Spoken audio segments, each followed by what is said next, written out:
Olá, sejam bem-vindos e sejam bem-vindas ao podcast Gestão em Ação número 2 da Uninasal Maracanaú. Hoje, no Dia da Indústria, recebemos um convidado ilustre para falarmos um pouco sobre empreendedorismo.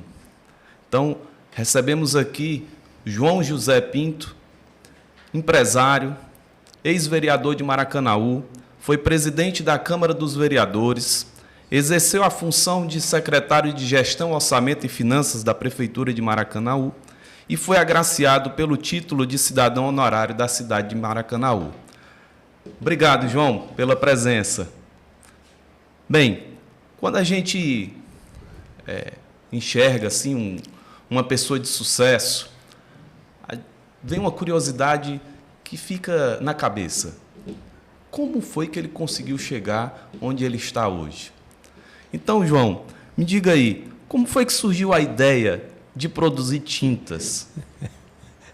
Em primeiro lugar, eu queria agradecer o convite. Muito honroso para mim estar aqui com vocês para bater esse papo sobre empreendedorismo e aos telespectadores que estão nos assistindo. Bom dia a todos. Léo, a história é comprida, eu vou tentar resumir aqui o máximo possível, eu sei que o tempo também não é muito grande. Eu venho de uma cultura eu fui funcionário da Móveis e Aço Ângelo Figueiredo durante 6 anos. E lá eu entrei como aprendiz de desenhista. Que desenho você não aprende, desenho artístico, de desenhar pessoas, cara e tal, você não aprende, mas desenho arquitetônico, desenho mecânico, até que você aprende e tal. E foi o meu caso.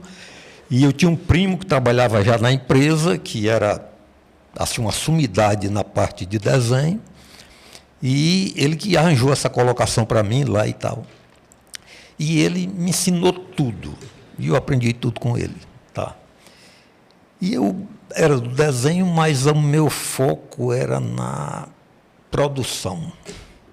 Eu enxergava a produção, eu desenhava para a produção, mas as folgas, eu estava na produção para verificar o que é. Então, a minha visão sempre foi produzir alguma coisa. Tá? E o meu irmão era propagandista, ele tinha uma representada de produtos para a indústria de vapor. Toda a indústria que tinha caldeiras a vapor, ele conhecia os mecânicos, os donos das empresas e tal, ele tinha um relacionamento muito bom. E ele tinha uma visão muito grande de crescer. E ele conheceu um pessoal lá numa indústria de castanha de caju, e convidou o cara para montar uma empresa para fazer os equipamentos para a indústria de castanha de caju, que estava no auge da produção de caju. E eu também estava nos planos dele. E quando eu senti aquilo, eu fiquei maravilhado. Eu digo, rapaz, eu vou nessa aqui com ele e tal. Aí tive que sair da Móveis e Aço Ângelo Figueiredo, e para me sair foi um trabalho, porque eu comecei como aprendiz de desenhista. Quando eu saí de lá, eu era encarregado do setor de alumínio com 22 anos. Tinha 200 funcionários lá, nesse setor. E para me sair foi muito difícil, porque eu tinha uma amizade muito grande, tanto com os funcionários como com os diretores da empresa e tal. Embora com pouca idade, mas eu tinha confiança deles e tudo. Mas aí eu saí. Passou os primeiros 6 meses, eu arrependido, porque não foi fácil começar e tal. Mas foi caminhando, até que engrenou, e com 1 ano eu não queria mais voltar para lá de jeito nenhum. Então você enfrentou aquela questão da mudança. Sim. Mas depois deu certo. Me aclimatei, deu certo e tal. Então a gente começou a produzir máquinas para beneficiar castanha de caju. Né? Esse pessoal que foi, eles sabiam fazer as máquinas e tal. E eu sabia, eu comecei a desenhar as máquinas, melhorar e tal. Então a gente casou bem direitinho com relação a isso aí. Depois a gente separou e ficou eles lá e a gente veio aqui para o Distrito Industrial. Montamos a Empresa Brasileira de Equipamentos Industriais e Agrícolas Limitada. Aí começamos a produzir máquinas. Máquina para beneficiar castanha de caju, cera de carnaúba, suco de caju e outras máquinas que apareciam para a gente fazer, a gente desenvolvia e fazia. E nós recebemos uma encomenda, que a gente dominava a tecnologia também, de fazer equipamento para moer cal, fazer supercal. E esse cara encomendou uma unidade de supercal. Ele era sócio, inclusive, de uma empresa de ônibus grande de Fortaleza, e era do Umirim ele. E lá tem uma jazida de calcário, e ele tinha essa jazida e queria produzir supercal. Aí eu fiz o projeto e tal, e eles contrataram a gente para fazer. E a gente começou a fazer aquele entusiasmo de fazer para terminar, terminamos. Aí vamos entregar para receber o resto do dinheiro. E ele disse assim, rapaz, eu não quero mais fazer isso não. Eu não quero mais fazer supercal não. Pode ficar com a máquina para vocês, que eu não quero não.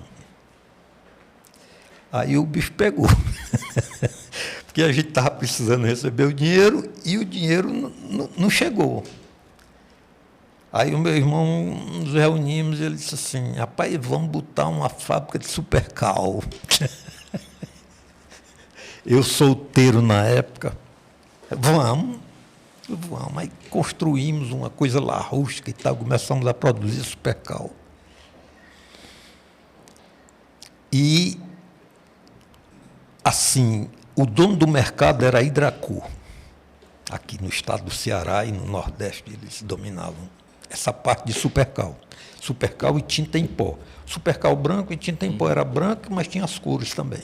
Supercal era uma coisa mais refinada. Aliás, a tinta em pó era uma coisa mais refinada e o supercal era mais rústico, para pintar meio fio, oitão de casa, coisa assim.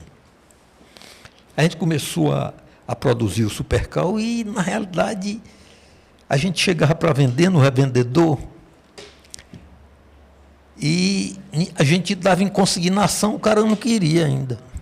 E a gente produzia por mês 20 mil quilos por mês. E a gente só vendia basicamente a quem não pagava, porque quem não paga compra tudo, né?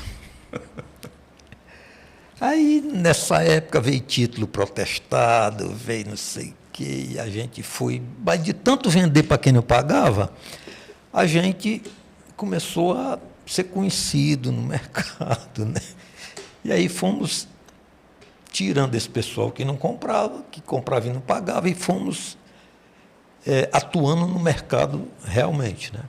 Aí fomos desenvolvendo e tal. E tempos depois, que a tinta já estava consolidada, a gente resolveu fazer esmalte sintético, que é a tinta do esmalte. E a gente já estava mais ou menos equilibrado, aí o investimento com um novo negócio, com aquela história de vamos fazer. Aí veio de novo uma onda de dificuldade financeira e tal, mas o incentivo lá em cima para crescer e tal. Sempre motivado. Sempre motivado em inovar, em ir para frente e tal. E depois fizemos o látex. E hoje nós fazemos toda a linha imobiliária, a gente produz. Eu só não faço automotiva, né? Mas toda a linha imobiliária a gente fazia. Então a empresa, o Fazer Tinta, nasceu daí, né? E hoje a gente sente muito orgulho de ter conseguido penetrar num mercado difícil, que só tinha multinacional, né? A Iquine, só não era multinacional, a Hidracor, que na época era a Quimindústria, e a Iquine, que também é no Nordeste, é em Pernambuco, que fazia a concorrência, né? Então a gente está no meio, hoje a gente está no meio disputando mercado com esse pessoal. Então contextualizando quem está nos assistindo, o João é fundador da Hidrotintas, juntamente com seu irmão, né? Isso. Começaram com outro ramo. Outro ramo de atividade. Um ramo de atividade. E com algumas dificuldades, enxergaram a oportunidade de entrar no mercado. Enxergaram não, tiveram ali...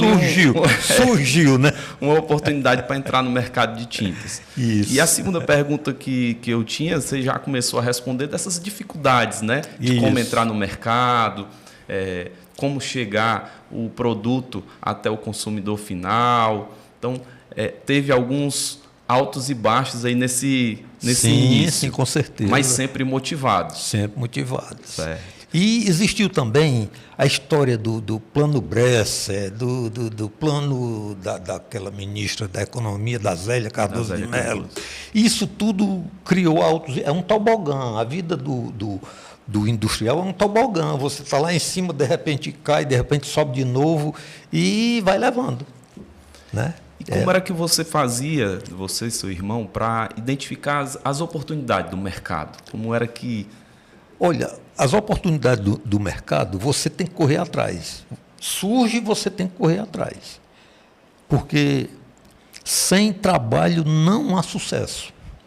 Sem trabalho você tem que ter uma visão, um pouco de visão para poder correr atrás do mercado.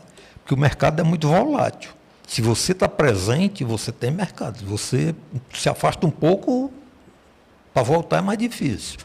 Então, você tem que estar sempre atrás do mercado, sempre correndo atrás do mercado, né? Porque você não pode se afastar das pessoas que fazem o mercado. Então, é isso. É muita dedicação, tá? O empreendedor, além de empreender, ele tem que ter muita dedicação ao que faz, tá? E os produtos que nós produzimos é como se fossem assim os filhos da gente, né? E a gente tem um maior zelo por isso aí, porque a qualidade do produto é a satisfação do cliente. Se você deixa de satisfazer o cliente, você está saindo do mercado. Então você tem que estar sempre melhorando o processo, atrás de novos produtos. E investindo em tecnologia, né? Porque isso é o mais importante. Hoje em dia, sem tecnologia, você não vai para canto nenhum. Então, esse é o nosso lema lá na fábrica. Quais eram os sonhos que vocês tinham? Imaginavam chegar hoje como sendo uma empresa referência no mercado de tintas? A gente, na época, a gente não tinha esse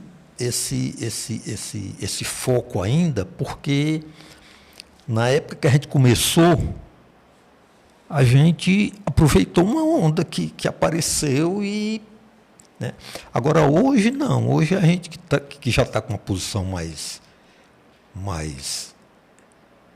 firme no mercado, a gente tem assim a pergunta que você fez... Era dos sonhos. Sim. Que vocês imaginavam como está hoje, como sendo uma referência. Hoje o sonho já é mais amplo, né? A visão já é mais de adquirir mais mercado, outros mercados, né? Que não seja do Nordeste, que a gente só atua no Norte e no Nordeste. A gente tem dificuldade de ir mais para o Sul, né? Sudeste, Sul, por conta do frete. Porque você compra a maioria das matérias-primas, vem de São Paulo, e você vai mandar para o Sul de novo, fica mais difícil. Mas a gente sonha muito em conquistar um mercado desse, nem que seja colocando uma outra unidade mais para o Sudeste, por aí. Em algum momento, João, pegando sua fala de que houve altos e baixos, Sim. Em algum momento, pensou em desistir? Ah, não, desistir, não, essa palavra aí não tem no dicionário, não. Vou dizer, a gente passou muitas dificuldades, passamos épocas que a gente simplesmente não tinha salário, né? Tinha só a vontade mesmo, mas a gente precisava pagar os funcionários, mas a gente às vezes ficava em terceiro plano, né? Porque o importante para a gente era manter a empresa funcionando. Então, o importante para a gente era manter a empresa funcionando e os produtos na rua, né? Tivemos altos e baixos, mas os funcionários sempre foram a prioridade da gente. Pagamento, a folha sempre em dia, sempre dentro da normalidade e das coisas direitas, porque a gente sempre primou por isso aí. Falando em funcionários, como foi assim no começo, para encontrar a mão de obra? Vocês treinavam ou vocês já conseguiam alguma mão de obra qualificada para operacionalizar a fábrica? Como é que está hoje? Hoje, como é que o mercado de trabalho está assim, para hidrotintas? É fácil hoje conseguir mão de obra qualificada? Olha, quando a gente começou, a gente tinha um outro ramo de atividade, que era metalúrgica, né? Era fabricação de máquinas para beneficiar frutos regionais, cera de carnaúba, essa coisa toda. E aí a gente já tinha alguns que era soldador, serralheiro, a gente já conseguia no mercado mais ou menos. E como a gente tinha mais ou menos a técnica de desenhar, de orientar como é que o cara faz as peças e tal, a gente não teve muita dificuldade com relação a isso aí. Já para a produção de tinta é diferente, porque a gente teve que trazer gente de fora, né, para poder desenvolver os produtos bem direitinho, para poder começar a fabricar. Mas a grande dificuldade que a gente teve foi na hora de comprar as embalagens. Porque esse litrinho, que é 900 ml, que a gente chama de litro de tinta, a indústria que litografa, né, só fazia no mínimo 20 mil peças, como hoje também é assim. O galão era 5 mil peças. E a lata de 18 litros, 2 mil latas. 2.400 latas na época, salvo engano. 2.400 latas não cabia nem dentro da fábrica, porque o volume é muito grande. Né? E a gente começou a comprar e deixava lá na fábrica do cara e ia puxando devagarinho, porque não tinha como... Né? Não tinha como então, estocar. A dificuldade de capital de giro foi muito grande nessa época, porque a gente não tinha capital de giro. Né? Você, para conseguir capital de giro, tinha que dar alguma coisa em garantia. Só que aí não tinha nada. Eu não tinha nada, meu irmão muito pior.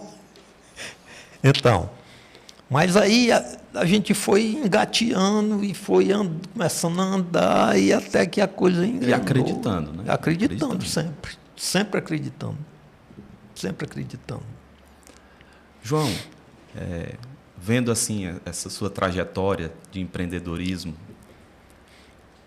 já pensou em empreender em outra área? Não, eu acho que eu empreenderia em outro mercado, mas na mesma área. Entendeu? Para buscar outros mercados que a gente não tem condições de atender daqui. Então, empreender em outra área, eu tinha vontade. O que hoje, na sua visão, aqui em Maracanaú, é necessário para empreender? Rapaz... O que você diria? Se eu perguntasse a você, João, eu quero empreender, qual é o conselho que você me daria? Maria, seguinte, eu perguntaria a você se você tem alguma ideia do que é que você quer empreender em quê? Porque o sucesso do empreendedor, e tem uma coisa que isso não é meu, eu ouvi de um cara que eu admiro muito, que é o Silvio Santos.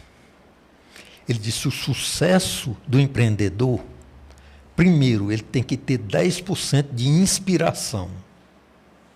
Ele tem que ter uma coisa que ele quer fazer. E 90% de transpiração. quer dizer que ele tem que ter uma inspiração de 10% e trabalhar 90% para ter sucesso no seu empreendimento. É isso. Quais são as competências e habilidades assim, que você diria que uma pessoa precisaria ter para empreender? Rapaz, eu acho que o cara tem que ter coragem e muita vontade de trabalhar. Sem isso, não existe empreendimento que se segure. Você estava contando aí da história das embalagens, né? Que o fornecedor só fornecia um lote mínimo e você não tinha espaço para colocar dentro tinha dinheiro para Então, vocês tomaram uma decisão. Durante a administração de um negócio, uma das habilidades é saber lidar com essas situações que geralmente são considerados uns problemas. Então, eu tenho que, em determinado momento, analisar e ver como é que a gente vai contornar a situação. Isso. Eu acho que todo problema ele existe até você ir para cima para resolver. Porque você vai resolver, né? O que você precisa é ter coragem e vontade de resolver o problema. Se você se dedicar a resolver o problema, você vai resolver ele de qualquer maneira, você vai resolver. Não existe problema que não tenha solução. Então, resta você ir atrás de procurar uma solução melhor que seja para resolver aquele problema. Então, essa é a vantagem do empreendedor. Ele sempre vai para cima, vai tentar desatar o nó, né? Porque para quem empreende não tem nó. Vamos desatar, tem que desatar. Durante sua trajetória profissional, você fez alguma coisa que considerava que era certo, ou com base em alguma teoria, ou com base em alguém que disse assim, João, faça dessa forma que vai dar certo, e não deu certo, e você teve que mudar, teve que... Isso acontece muito, porque muitas vezes você dirige os seus esforços num sentido e que isso não está lhe ajudando muito. Mas você tem que ter a consciência de que, rapaz, isso aqui não está dando, vamos mudar de direção, porque isso acontece muito com quem empreende, né? Porque quem empreende, ele pensa uma coisa aqui e vai para cima, né? Quando vê que aquilo não corresponde ao que você imaginava, você tem que recuar e tomar outro rumo, né?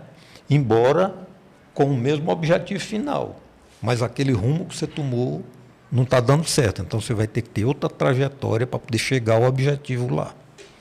Acontece muito. Atualmente, João, quais são as dificuldades para se empreender aqui no Brasil, aqui em Maracanaú, no Ceará? O que você enxerga de dificuldades que nós podemos enfrentar para empreender? Rapaz, olha, quando você resolve empreender, as dificuldades maiores são com a parte legal da história. Você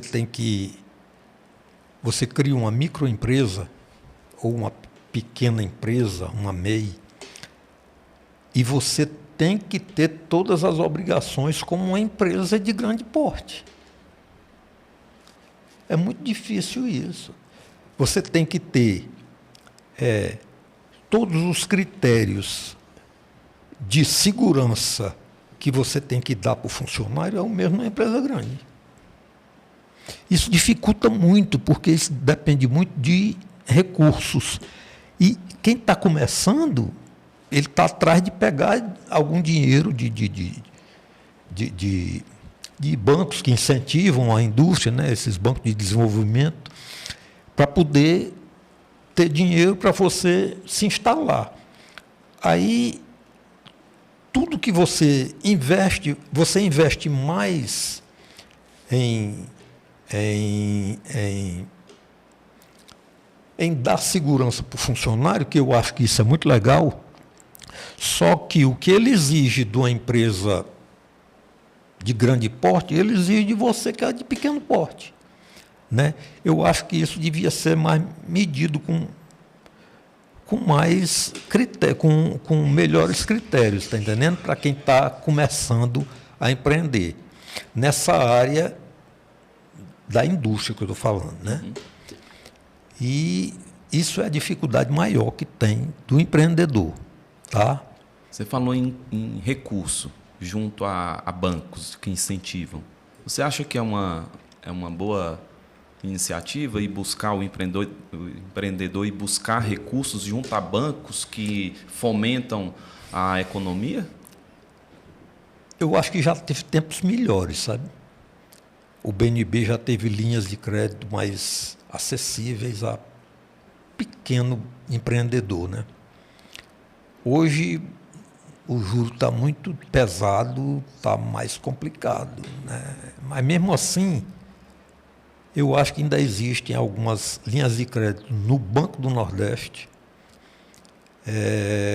Banco do Brasil, não, mais Banco do Nordeste, que atende bem ao pequeno e microempresário. É uma coisa que o Banco do Nordeste fomenta muito, é aquele crédito amigo, né? Isso. Que é um crédito compartilhado e que responsabiliza Exato. um grupo de empreendedores. Isso. João, você começou com seu irmão. Sim. Hoje, como é que está a empresa? Quem que faz parte? Quem é que lhe dá suporte na empresa, na administração da empresa? Continuam sendo pessoas da família ou você tem outras pessoas, administradores contratados? Enfim, como é que hoje está a sua empresa em termos de administração? Olha, nós já estamos na segunda geração da empresa, né? A primeira sou eu e o meu irmão, né? E a segunda geração são os nossos filhos. Então, hoje, quem dirige a empresa, na realidade, são 4 pessoas, que são 2 filhos meus e 2 sobrinhos. A primeira que entrou na empresa foi a mais velha sobrinha, que é a Catarina, que ela é hoje a financeira da empresa. A diretoria financeira é a Catarina quem administra. O segundo é o meu sobrinho Lucas, filho do meu irmão também, que faz a parte comercial, que era o que o Lucas fazia. O Lucas fazia a parte comercial e eu fazia o resto. Fazia a parte industrial, fazia a parte financeira, fazia o resto, né? Aí a Catarina veio, eu fui passando a financeira para ela, e que hoje ela administra com muita eficiência. Depois veio o Lucas Neto com o comercial, e o Lucas, infelizmente, faleceu, e ele assumiu essa carteira, que assume muito bem. Aí a minha filha mais velha está no administrativo, que é quem cuida do administrativo da fábrica, e o meu filho cuida dos suprimentos. É o homem das compras, é quem abastece a fábrica. Então, eles já estão levando a empresa com os pés deles mesmos. E eu estou apenas coordenando algumas dificuldades, a gente vai atrás. Alguma questão fiscal, uma coisa assim, a gente ainda está no meio deles lá, né? Mas eu deixo que eles mesmos tomem conta da fábrica, né? E a gente fica só para aliviar os atritos, né? Que sempre existe, mas isso é muito natural. A empresa que tem 4 pessoas dirigindo, é lógico que tem não de briga, mas de opiniões diferentes, coisas assim.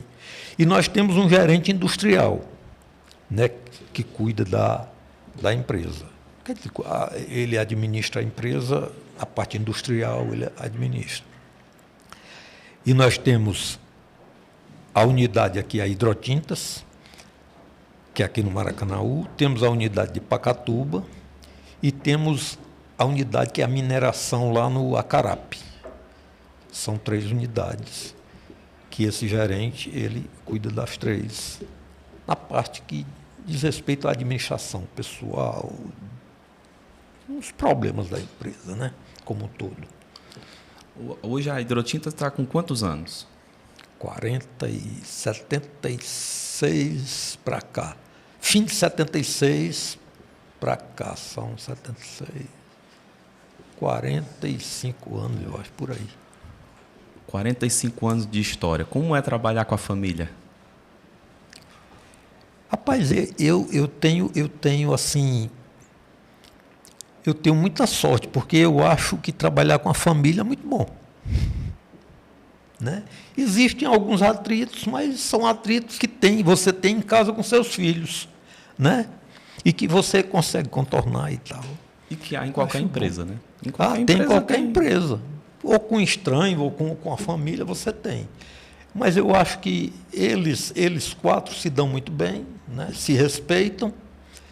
E eu fico muito feliz por isso, porque eu sei que vai continuar para frente. Certamente. Então, João, assim, para encerrar, como é que você define João José hoje? Ixi, rapaz. O que você diria? Rapaz, eu sou um cara objetivo até demais.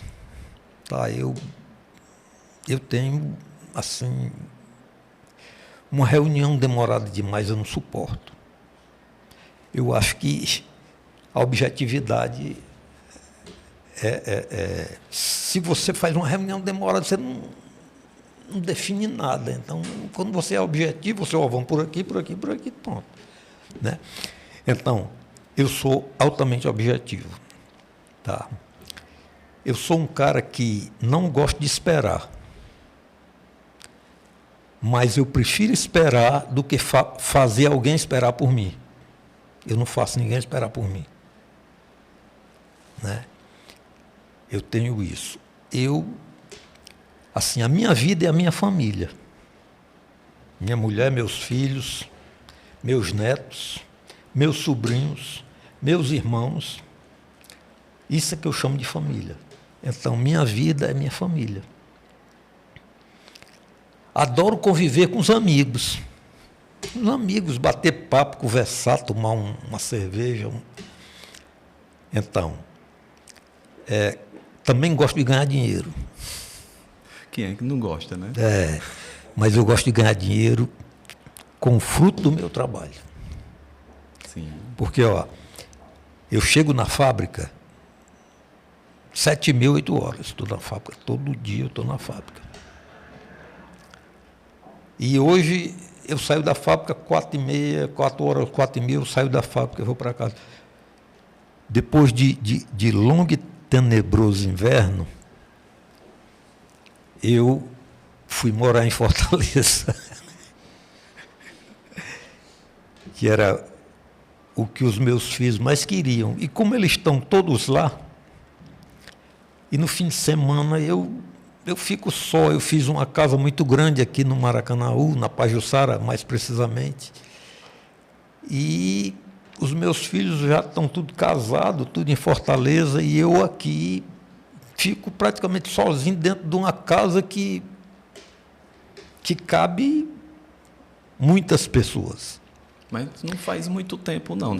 Há pouco tempo você ainda morava aqui eu estou com 5 meses que eu estou morando em Fortaleza. Isso aqui é em primeira mão que eu tô... Pois é. Aí eu atendi o pedido deles, né? E fui morar em Fortaleza. E eu estou achando bom lá em Fortaleza, porque eu estou perto deles. Todo dia eu estou com eles. Quer dizer, não estou com todos, mas os dois eu estou todo dia porque estão na fábrica. Mas tem uma filha que mora em Fortaleza e que eu vejo só nos fins de semana. E hoje eu estou vendo todo dia. Ela até teve uma neném agora há pouco tempo. A minha mais nova neta é a Maria. Parabéns, novamente avô, né? Pois é, mais uma neta. Caducando. E vem outra aí, né? Talvez em junho, julho, deve estar chegando. Pois é, aí eu estou feliz porque estou perto deles, né? Estou perto também dos meus irmãos que moram em Fortaleza, né? E é isso. João José, é isso. João, quero agradecer demais você ter dedicado esse tempo aqui para a gente.